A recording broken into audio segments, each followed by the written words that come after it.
सत्यम सामनस्यम अविद्वेषम कृणोमि वह अन्यो अन्यम अवरियत वत्सम जातम विभावन्या। इस मंत्र के द्वारा हमें भगवान ने सचेत किया है, सहृदयम, ये मेरे पुत्र और पुत्रियों, तुम जब कर्म करो, किसी के साथ व्यवहार करो, तो इस मंत्र को अपने जीवन में उतार के करना। सहृदम का अर्थ है मैं तुम्हें एक हृदय करके पैदा करता हूँ, यानी जो अपने लिए सुख दुख मानते हो वैसा ही दूसरों का समझ करके करना। जो अपने लिए व्यवहार आप दूसरों से चाहते हो वैसा दूसरों को व्यवहार देना।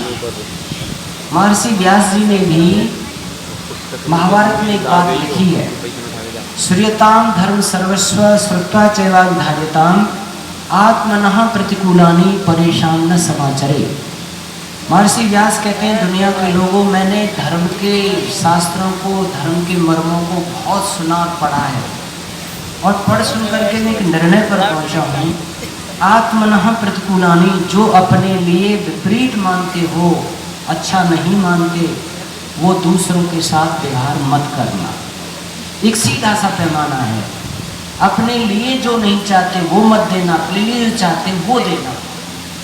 अब हम इसको अपने में घटा के देखते हैं, जैसे मैं क्या नहीं चाहता हूँ अपने लिए। मैं नहीं चाहता हूँ कि लोग मेरे से झूठ बोलें, मैं नहीं चाहता हूँ कि मेरे यहाँ कोई चोरी करे, मैं नहीं चाहता हूँ कि मेरे को कम तोल कर दिया जाए, मैं नहीं चाहता हूँ अपने लिए कि मेरी माता बहनों को कोई गलत नज़र से देखे, मैं नहीं चाहता हूँ कि मेरे से कोई रिश्वत मांगे, मैं अपने लिए नहीं चाहता हूँ। तो मुझे भी किसी से झूठ नहीं बोलना है, किसी की चोरी नहीं करनी है, किसी की माता बहनों को गलत नज़र से नहीं देखना है, मैंने भी किसी को कम नहीं तोड़ के देना है। जो मैं अपने लिए चाहता हूँ, सीधी सी कहानी है, इसमें तो बहुत वेद शास्त्र पढ़ने की भी ज़रूरत नहीं है, अपने को ही तो पढ़ना है, अपनी आत्मा की आवाज़ को ही तो पढ़ना है, उसी से आपका व्यवहार शुद्ध और पवित्र हो जाएगा। भगवान की सृष्टि में दुख भोगने के अधिकारी नहीं बने।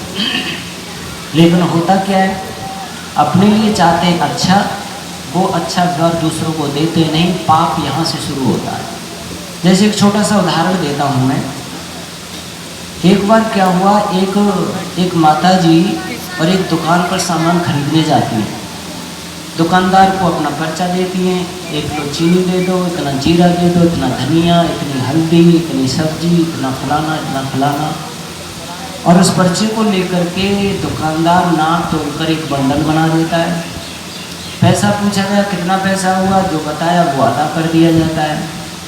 जब वो सामान का बंडल माँ लेके चलती है तो सेठ जी ने पूछा, माता जी आप गाय पालती हैं क्या? कि हाँ हम तो किसान हैं सेठ जी, गाय पालते हैं हम तो क्या गाय का घी मिलेगा? 1 किलो गाय का घी आप दे सकती हैं, हमें दे सकती हैं? हाँ दे देते हैं, आवश्यकता वालों को दे देते हैं। क्या भाव दिया है? कि 500 रुपये किलो दिया है। पहली बात है, जब इस प्रकार बिकता था तो ठीक है, मैं अपने नौकर को आपके साथ भेज रहा हूँ, आप इसको 1 किलो घी दे देना, ये आपको 500 रुपये दे आएगा। 500 रुपये और डब्बा लेकर नौकर माँ के साथ चला जाता है। थोड़ी दूर पर ही उसका घर था। अब माँ ने वो सामान तुलवा के लाई थी, आंगन में रख दिया कि बाद में यथास्थान रख दूँगी, पहले इसको घी तोल के दे देती हूँ।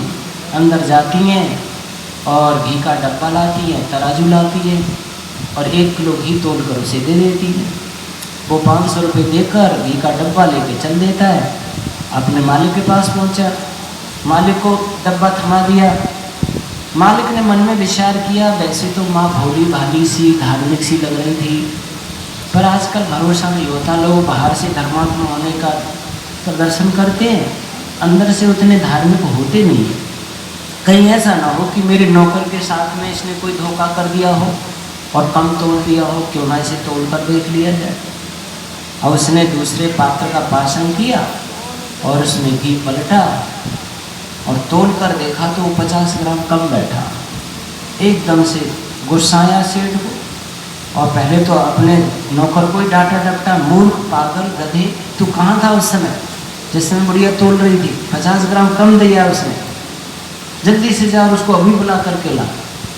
वो दौड़ा दौड़ा गया, माँ से कहा, माँ आपको मेरे मालिक बुला रहे, सेठ जी बुला रहे। क्या बात है कि चलो वही बताएंगे। अच्छा चलती हूँ, कोई लेन देन में कुछ कमी रह गई होगी। जैसे ही दुकान के सामने आती है, सेठ जी बड़े गुस्से में थे, लाल पीली आंखें किए हुए। पहले तो बुढ़िया को कुछ ऐसा वैसा सुनाया, वैसे तो धर्मात्मा सी लगती हो, वैसे धोखाधड़ी करती हो, बेईमानी करती हो, शर्म नहीं आती। क्या बात है सेठ जी, कैसे गुस्से हो रहे हो, गर्म कैसे हो रहे हो? हमने आते ही तुम्हारा घी तोल कर देखा, 50 ग्राम कम बैठा है, पैसा पूरा 500 रुपये लिया, कम तोल कर दिया। अरे सेठ जी इसमें मेरी कोई कमी नहीं। अरे कम तोल के दिया और कमी नहीं है। बात ये हुई सेठ जी, जब मैं घी तोल रही थी तो मेरे घर में 1 किलो का बाँट मुझे मिला नहीं। अब मैंने सोचा अभी 1 किलो चीनी सेठ जी से तुलवा के ही लाई हूँ, क्यों ना उसके बराबर तोल दिया जाए। तो मैंने तो सेठ जी तुम्हारी 1 किलो चीनी के बराबर तोल के घी दिया है। अब मुझे क्या पता वो चीनी 50 ग्राम कम है। जब सेठ को ये पता चला कि तेरी कम तुली ही चीनी से तोला गया तो सिर एकदम नीचे हो गया, आंखें नम हो गई, हरीशन का लॉक ठुक गया वाणी पर। अब सेठ जी कुछ नहीं बोल पा रहे हैं। इसको कहते हैं सहृदयम। जिस समय सेठ जी चीनी तोल रहे थे उस समय अपने हृदय को माँ के हृदय में डाल के देख लेते, क्या कम तोलना तुझे प्रिय लगता है? कोई तुझे कम तोलकर सामान दे, क्या तुझे अच्छा लगेगा, धर्म होगा? तो अंदर से आवाज़ आती, नहीं अधर्म हो जाएगा, मैं दुखी हो जाऊंगा, तो मुझे भी किसी को कम नहीं तोलकर देना चाहिए। इसमें बहुत ज़्यादा कोई वेद शास्त्र नहीं पढ़ने पड़ते, केवल अपनी आत्मा की आवाज़ को पढ़ना पड़ता है। हम जो व्यवहार अपने साथ चाहते हैं औरों से वही देना शुरू करना है हमको, अलग से कोई कहानी नहीं है। एक बार 2 साथी चले जा रहे हैं, एक साथी ने अपने गाल पर अचानक चांटा मारा, दूसरे साथी ने कहा अरे अरे ये क्या कर रहे हो, अपने गाल पर स्वयं चांटा लगा रहे हो। अरे भाई वो चांटा नहीं, मच्छर काट रहा था उसको भगाया है। कि उसको क्यों भगाया? अरे मेरा खून पी रहा था, मुझे तकलीफ दे रहा था, मच्छर काटे उसे भगाए नहीं, ऐसा कैसे हो जाए? मैंने अपना दर्द दूर किया, अपना खून बचाया। तब उसने कहा भले आदमी, एक छोटा सा मच्छर मामूली सा डंक लगा के थोड़ा सा तेरा खून ले रहा था, तुझे अच्छा नहीं लगा? और तू रात और दिन बकरों की, मुर्गाओं की, भेड़ों की और भैंसों की गर्दन पर कटार चलाता है, उनका खून चूसता है, उनका खून बहाता है, कटार घूमता है उनके अंदर। तुझे अपना जैसा दर्द, अपना जैसा खून उन जीवों का नहीं लगता?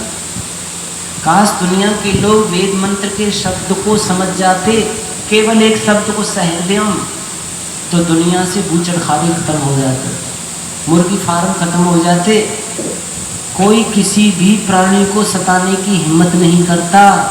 एक छोटी सी चींटी भी खा जाती है तो मुझे कितनी तकलीफ होती है।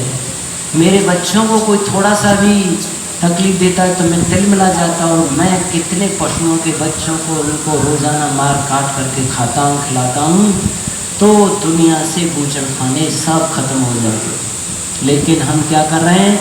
अपने लिए अच्छा चाहते हैं, दूसरों के लिए वो देते नहीं।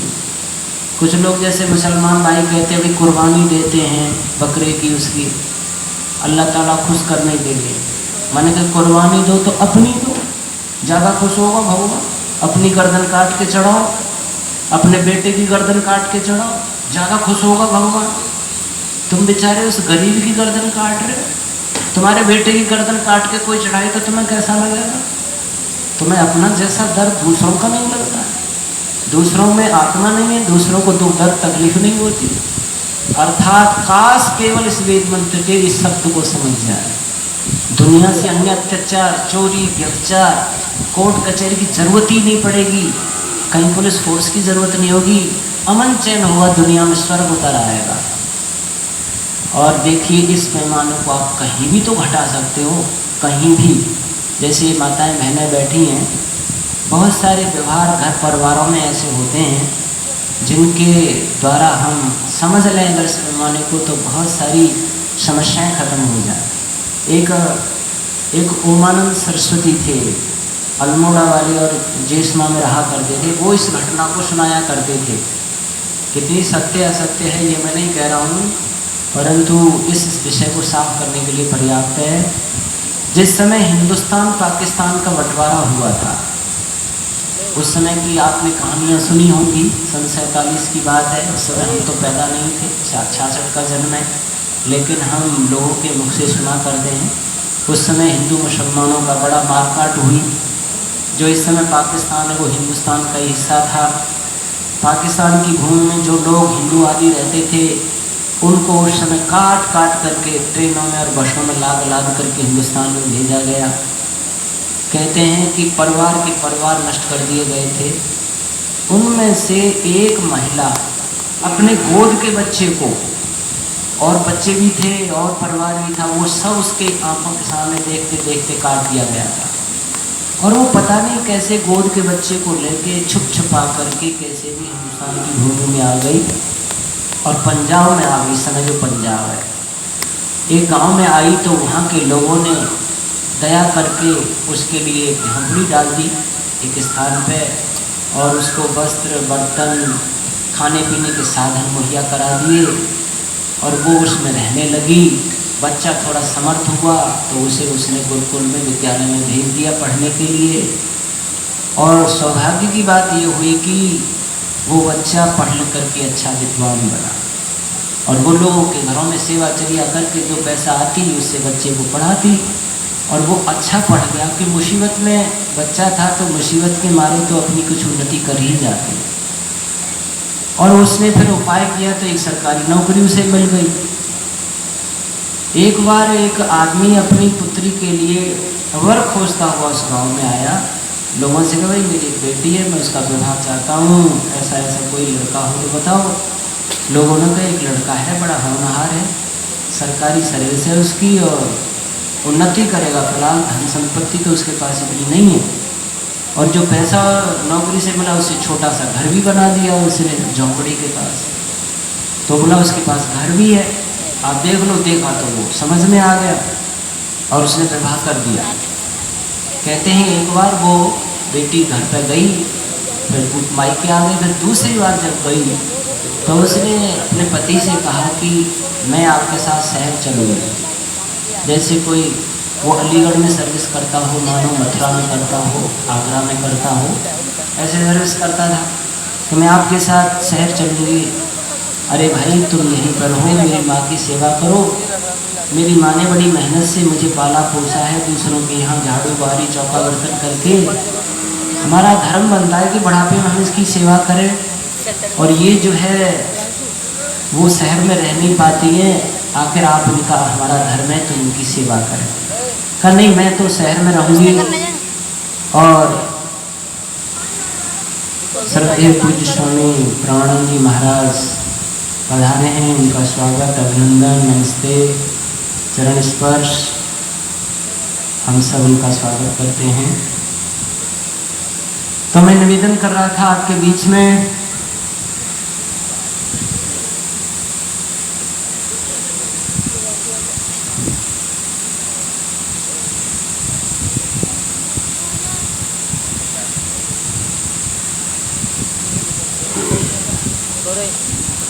बैठो बैठो बैठो बाद में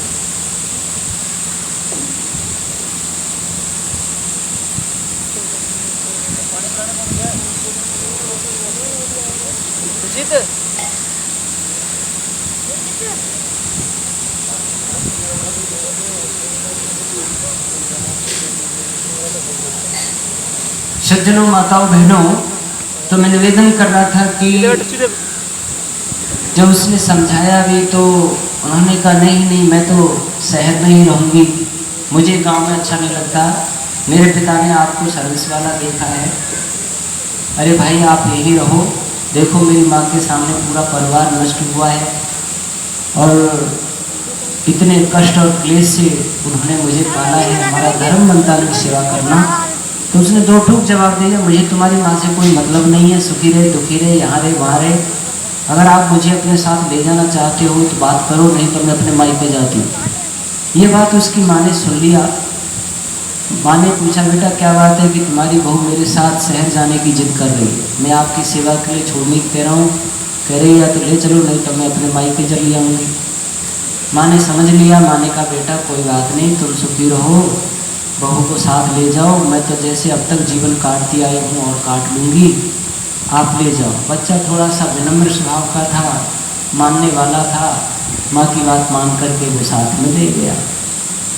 कहते हैं 1 वर्ष के बाद एक पुत्र ने उसके जन्म लिया और वो 3 वर्ष का बच्चा हो गया, यानी 4 वर्ष हो गए। एक बार जो है एक मेला लगा हुआ था, जैसे अलीगढ़ में मेला लगता है, एक विशाल मेला लगता है और उसमें कितने लोग बाहर से आते हैं, सामान बेचने वाले और खरीदार भी जाते हैं। तो उसने कहा देखो मेला लगा हुआ है, छुट्टी का दिन है, कुछ सामान खरीद लाते हैं। फिर पता नहीं मिले न मिले कि हाँ ले आते हैं चलो। तो दोनों पति पत्नी और पुत्र को लेकर के चले गए। मेले में ये खाया, वो देखा, वो खरीदा। उनको शाम हो गई, बत्तियाँ जल गई, अंधेरा हो गया, बत्तियाँ जल गई। पति महोदय ने कहा भाई अब तो चलो, बहुत समय हो गया। चलते हुए दुकान पर एक सामान और दिखाई दे गया कि बस इसको और ले लेती हूँ। फिर पता नहीं मिले नहीं मिले, भाई जल्दी करो, समय बहुत हो गया। और वो उस सामान को खरीदने में इतने व्यस्त हो गए कि जब सामान लेकर चलने हुए तो पास में बच्चा नहीं है, क्यों भीड़ बहुत थी, लोगों का रस ज़्यादा था।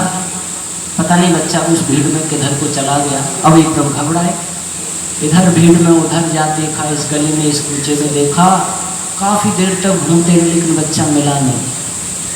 आखिर हताश निराश होकर वहाँ पुलिस चौकी थी, वहाँ रिपोर्ट दर्ज कराई कि 3 वर्ष का बच्चा ऐसे निकर शर्ट पहने हुए और वो गुम हो गया है। अपना उन्होंने कहा भाई पता लिखा दो, कुछ तुम खोजो, हम ही अनाउंस करते हैं, किसी को मिलेगा तो आपके पास पहुँचा दिया जाएगा। वहाँ से वो काफ़ी खोजबीन करते हुए भी रात हो गई, आखिर हताश निराश होकर घर लौट आए। आप सब जानते हैं गृहस्थी लोग हैं, जिसका 3 वर्ष का बेटा गुम हो जाए उसके दिल दिमाग पर क्या बीतेगी। पुरुष तो थोड़ा सा कठोर हृदय का होता है, लेकिन माँ तो बहुत कोमल हृदय वाली होती है, क्योंकि उसके अंग अंग से चू कर के बच्चा पैदा होता है। उसका तो मानो जीवन ही होता है, उसका तो प्राण ही होता है। ऐसा लगा उस माँ को कि अब मैं जिंदा नहीं रह पाऊंगी पुत्र के वियोग में, मेरा हार्ट फेल होगा या मुझे मरना ही होगा, मैं पुत्र के बिना कैसे भी जीवित नहीं रह सकती हूँ। ऐसे छटपटा रही है जैसे किसी मछली को उसके जल से बाहर कर दिया जाए और वो तड़प तड़प के प्राण देती है। ना भोजन, न पानी, न नींद आना, रात भर रोते रोते उसकी निकल जाना। सुबह हो गया, सुबह कोई बच्चा दौड़ कर आता और कहता है तुम्हारा बच्चा मिल गया मिल गया। ऐसे आवाज़ सुनते ही वो अस्त व्यस्त शरीर से बाहर आती है, देखती है 2 सिपाही आ रहे हैं कि गोद में उसका बच्चा लगा हुआ है, और वो दौड़ करके जाती है और अपने बच्चे को लेती है, सीने से लगाती है, इधर से चूमा, प्यार किया, उसे शांति सांत्वना आई। घर में थोड़ी देर बाद आकर उसने अपने पति से कहा ऐसा करो, ये जो सारा सामान है गृहस्थ का, इसको पैक कीजिए और एक गाड़ी कीजिए, उसमें लोड कर दीजिए। अरे भाई देखो, बच्चे के खोले पाले में मकान का क्या दोष है, ऐसे मकान मालिक बढ़िया हर जगह नहीं मिलते, तुमने कोई दूसरा मकान देख रखा है जहाँ जाना चाहती हो। उसने कहा देखो तुम 4 वर्ष से मेरी बात मानते आ रहे हो, मैं जो कह रही हूँ सो कर रहे हो, एक बार और मेरी बात मान लो, उसके बाद मैं ही तुम्हारी मानूंगी, मैं तुमसे मनवाऊंगी नहीं। अच्छा भाई, उसने सारा सामान पैक किया, एक गाड़ी की, उसमें लोड कर दिया। पूछा बताओ कहाँ जाना चाहती हो, कि वहाँ ले चलो जहाँ मेरी सासू माँ रहती है। कहते हैं गाड़ी में बैठ कर के दोनों बच्चे को साथ लेकर के गांव में आते हैं। जैसे गांव के नज़दीक आते हैं, लोगों ने देखा, किसी ने जाके उसकी माँ से कह दिया कि तुम्हारा बेटा बहुत सारा सामान लेकर के आया। ये सुनकर के माँ के तो पैरों के नीचे से ज़मीन खिसक गई, घबरा गई, हो न हो बच्चे की नौकरी छूट गई। अगर नौकरी सही सलामती सामान सहित क्यों आते, 4 वर्ष से तो आए ही नहीं थे। एकदम घबराई, बाहर आती है, इतने में बच्चा उतर के माँ के पैर छूता है। पूछा बेटा नौकरी तो ठीक ठाक है तुम्हारी, कि हाँ माँ नौकरी तो सही है, फिर तुम सामान सहित कैसे आए हो, मेरा तो दिल घबरा रहा है। कि माँ तुम्हारी बहू लेकर के आई है। इतने में बहू उतर के आती है, वो पैरों में पड़ती है, टप टप करके उसके आंसू बह रहे हैं। सास ने गोद में लेकर कहा बेटी बहू क्या बात है, तुम बता नहीं रहे हो, तुम पर कोई बहुत बड़ा कष्ट आया हुआ है, तुम सच सच बताओ, आप ऐसे सामान सहित क्यों आए हो। तो उस समय बहू ने कहा माँ मैंने आपके पुत्र को 4 वर्ष आपसे अलग रखा, ना मैं आपकी कुछ रसूल लेने आई, ना आपके बेटे को आने दिया। माँ और बेटे का कितना निकट संबंध होता है, माँ बेटे से कितना प्यार करती है, माँ बेटे को कितना चाहती है, ये मुझे तब पता चला जब मेरा स्वयं का बेटा मेरे से 10-12 घंटे दूर रहा। तब मुझे पता चला एक माँ से उसके पुत्र को अलग करना कितना दुखदाई होता उस माँ के लिए, ये उस समय मुझे पता चला। इसलिए मैं सामान सहित आई हूँ कि मैं तुम्हारे पास रहूँगी, तुम्हारा बेटा तुम्हारी सेवा करेगा, हम करेंगे, हम आपके पास रहेंगे। इसको कहते हैं सहृदय। जो व्यवहार तुम दूसरे को देने जा रहे हो, कल्पना थोड़ी देर कर लिया करो, यही सेम व्यवहार मेरे साथ होने लगे तो मेरे दिल दिमाग पर क्या बीतेगी, क्या गुजरेगी। मैं सुखी हो जाऊँगा कि दुखी हो जाऊँगा, धर्म मानूंगा कि अधर्म मानूंगा। अगर आपको लगे कि मैं सुखी हो जाऊंगा, धर्म हो जाएगा, तो उसको कर डालना, आप पर कोई पाप नहीं लगेगा। और तुम्हें लगे यही व्यवहार मेरे साथ होकर मैं दुखी हो जाऊंगा, तो उसको दूसरों को व्यवहार मत करना। ये दुनिया का दस्तूर है, सिद्धांत है। महर्षि दयानंद कहते हैं जितना सृष्टि में व्यक्ति सुख देता है, बखेरता है प्राणियों में, उतना सुख लौटकर उसकी झोली में आता है। और जितना हम दुख बखेरेंगे, पीड़ित करेंगे प्राणियों को, घर परिवार समाज राष्ट्र में, उतना दुख हमारी झोली में लौट कर आएगा। ये निश्चित सिद्धांत है। इसीलिए कवि ने भी यहाँ भजन लिखा, अगर दिल किसी का दुखाएंगे हम, तो खुशियाँ कहाँ से मनाएंगे हम। अगर दिल किसी का दुखाएंगे हम, तो खुशियाँ कहाँ से, खुशियाँ कहाँ से मनाएंगे हम। हो अगर दिल किसी का दुखाएंगे हम, अगर दिल किसी का दुखाएंगे हम, तो खुशियाँ कहाँ से, खुशियाँ कहाँ से मनाएंगे हम। अगर दिल किसी का दुखाएंगे हम, कमाते रहे यदि हम कर्म काले, कमाते रहे यदि हम कर्म काले, लगाते रहे हम वृक्ष काट वाले, लगाते रहे हम वृक्ष काट वाले, तो अमुआ कहाँ से, अमुआ कहाँ से खाएंगे हम। हो अगर दिल किसी का दुखाएंगे हम, हो अगर दिल किसी का दुखाएंगे हम, हो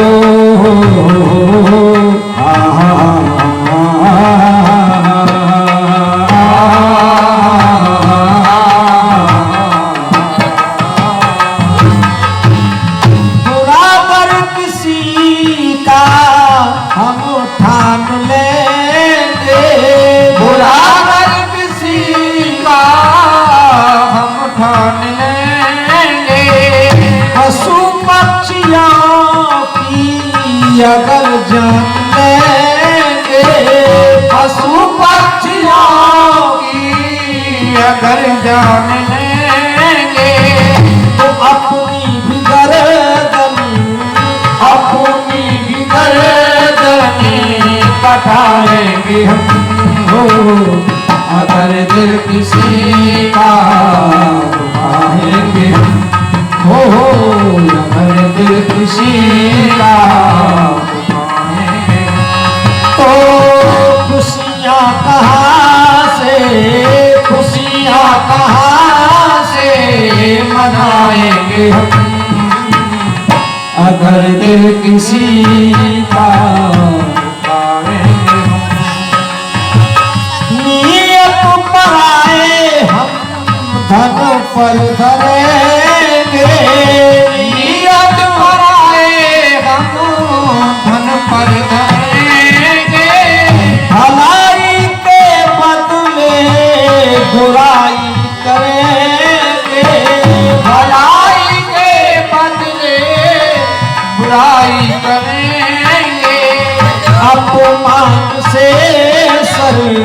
अपमान से सर झुकाएंगे हम हो, अगर दिल किसी का दुखाएंगे हम हो, अगर दिल किसी का दुखाएंगे ओ खुशियाँ कहाँ से, खुशियाँ कहाँ से मनाएंगे हम हो, अगर दिल किसी का दुखाएंगे हम।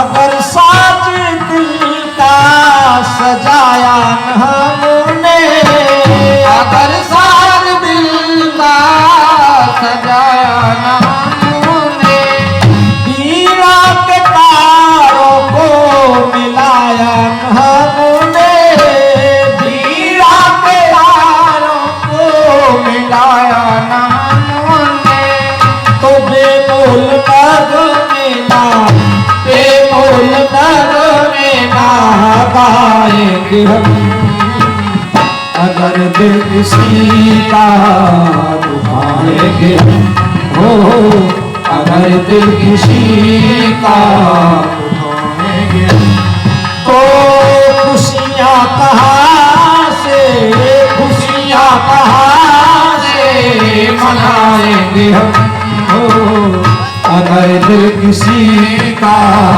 दुखाएंगे हम, अगर दिल किसी का